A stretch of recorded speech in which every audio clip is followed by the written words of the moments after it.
What's under the pyramid? Okay, hi! Hello. Welcome back, everyone. Happy Saturday. We're Know All Paranormal, and today we're going to talk about this new development in the archaeology world that's pretty interesting stuff. Right. What's under the pyramid, you say? Something massive, ancient, and impossibly advanced, maybe hiding beneath one of the oldest monuments on Earth.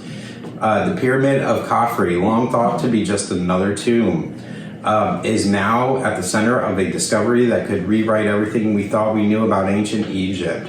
Researchers using a synthetic aperture radar, yes, the same kind used to find hidden structures underground. We have our rats out and he's grooming me. Say they've discovered giant cylindrical formations beneath the Khafre pyramid. And we're not talking about small chambers. Yeah, I'm getting really attacked by these varmints, but that's okay. Varmints? These things are bigger than the Empire State Building. So these chambers are like as big as the Empire State Building. Yeah, that's insane. And underneath Huge. the pyramid. Yeah. Two scientists, Corrado Malanga and Filippo Biondi. I'm sorry if I'm murdering the names. Claim to have used radar imaging to detect not only the shafts, but interconnected spiral pathways in huge cube-shaped chambers. If true, this would be the deepest, most elaborate underground complex ever discovered in Egypt. Wow, yeah. That's really cool.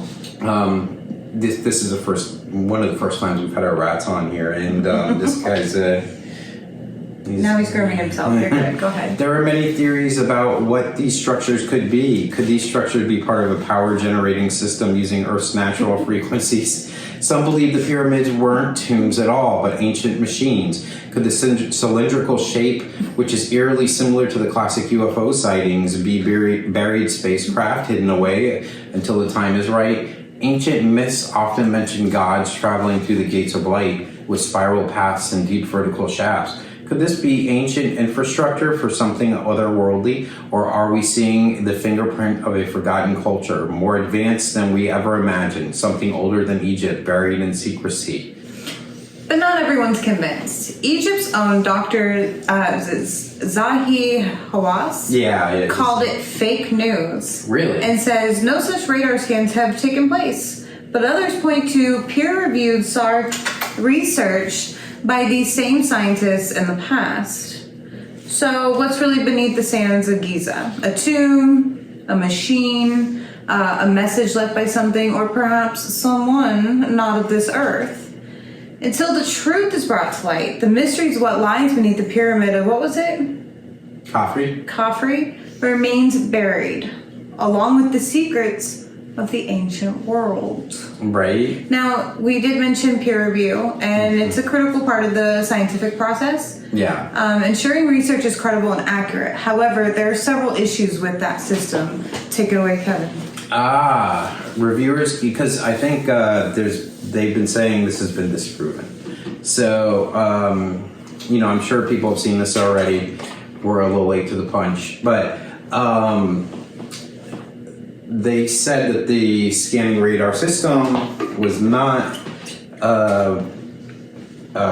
what do you call it, technically right and was used properly, but it actually, they came back out saying it was, because they actually scanned another place in Europe and concluded that it was being used correctly. But reviewers can have personal and professional biases, whether based on their own research, relationships with authors, or their views on the topic. This can lead to unfair evaluations, or the overlooking of significant issues. Right. Yeah, the peer review process is often anonymous, which can be problematic because it doesn't hold reviewers accountable for their feedback or decisions. This can sometimes result in a subpar, inconsistent evaluations. The reviewers may not always have the full range of expertise needed to evaluate every aspect of the study, especially highly specialized topics. This can lead to incomplete assessments. Reviewers may have conflicts of interest. If there are working or similar research competing with the study in question, or have personal relationship with the authors, which could skew the judgment.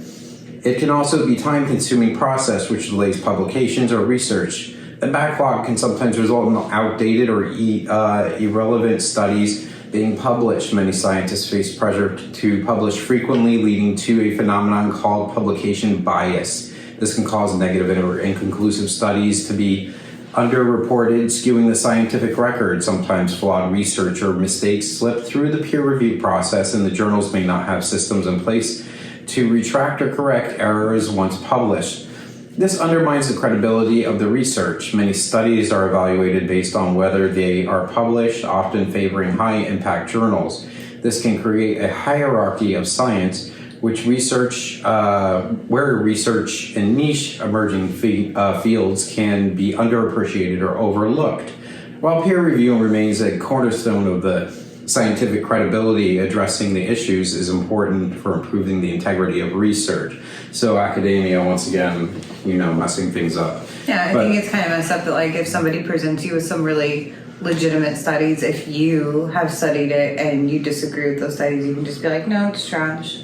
That's not okay. Right. And I don't think it should be anonymous. I'm interested in seeing how large these cylindrical objects are. Did you come across anything in your research?